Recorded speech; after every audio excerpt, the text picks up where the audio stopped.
Dan bagi siapapun, termasuk yang satu bintang dengan Bapak, yang tidak patuh, laporkan Pak. Ini soal kehormatan TNI Pak. Dengan Panglima TNI, tanggapan Bapak, terima kasih. Kalau saya, makanya saya kadang-kadang ya, kalau kita rapat RDP itu biasanya topik sudah ditentukan yang akan dibahas masalah anggaran. Terkadang tidak fokus kepada pertanyaan atau bahasan itu. Tapi hubungan Bapak dengan Pak Dudung maksudnya baik-baik saja kan Pak? Atau memang ada hal-hal yang tidak sama, mungkin tidak sependapat? Ya, dari saya tidak ada. Karena semua yang berlaku sesuai peraturan perundangan tetap berlaku selama ini. Jadi nggak ada yang... Effendi balas sentilan Dudung, Presiden aja nggak berani ngomong gitu. Anggota Komisi 1 DPR, fraksi PD Perjuangan atau PDP, Effendi Simbolon membahas sentilan Kasat Jenderal Dudung Abdul Rahman yang menyebut DPR terkadang bertanya tak jelas saat dirapat. Effendi mengingatkan Dudung harus mematuhi dan memahami wewenang lembaga DPR.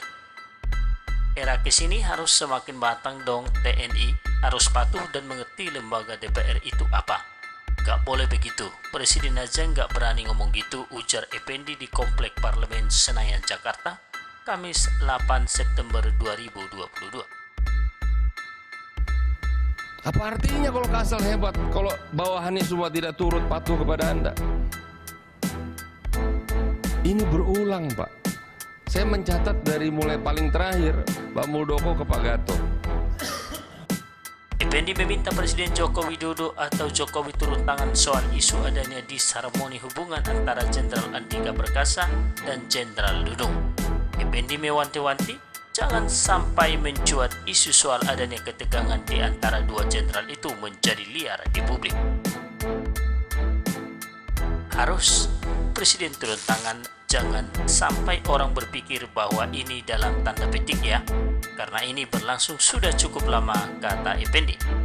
Effendi mengatakan sorotannya terhadap isu disharmoni antara Andika dan Dudung berdasarkan substansi. Dia menepis anggapan bahwa ada persoalan subjektif antara dirinya dengan Andika atau Dudung. Saya objektif pada substansinya. Ini kan bukan persoalan antara saya dengan Pak Dudung atau Pak Andika. Gak ada masalah di situ. Kita kan punya informasi yang punya nilai kebenaran, catatan visi, kebijakan, kepatuhan, bahkan pembangkangan. Ada yang berupa SK tidak dijalankan yang menjadi fokus kita. Makanya ada istilah disharmoni. Kita tak masuk pada urusan personal. Goal kita kan save TNI, katanya. Effendi mengingatkan hubungan disharmoni antar pimpinan di tubuh TNI ini tidak boleh terjadi. Dia berharap isu ini dapat dijelaskan secara gamblang oleh Andika, Dudung, dan Menhan Prabowo Subianto kepada DPR. Sekarang tak boleh terjadi disharmoni, toleransinya harus zero dong. Ini kan polarisasi berdampak. Kemudian Kalau di atasnya berjalan disharmoni, berbeda. di bawahnya ini akan semua terasa semua. Saya ingin meminta penjelasan yang kami terima informasi kurun November-Desember. Di sini kok begini, saya tak mau menjawab itu sebelum mereka menjelaskan, katanya.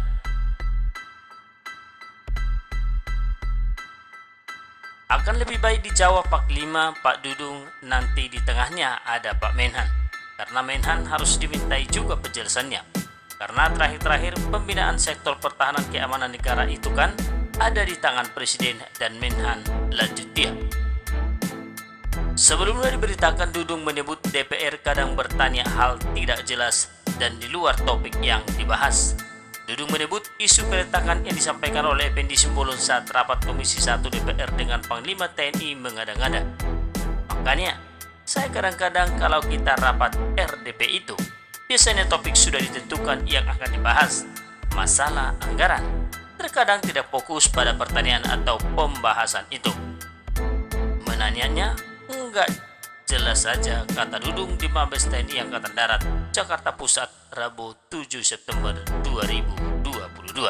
Ya. Berarti itu bagian koordinasi ke Panglima ya? Loh, iya jelas lah. Karena sempat disampaikan sudah lumrah kalau di mana ada Panglima tidak ada kasat. Nah, itu kan ya itu orang-orang yang itu yang harus kita waspadai. Ancaman-ancaman internal yang suka mengganggu persatuan dan kesatuan bangsa, dia model-model begitu tuh. Ya.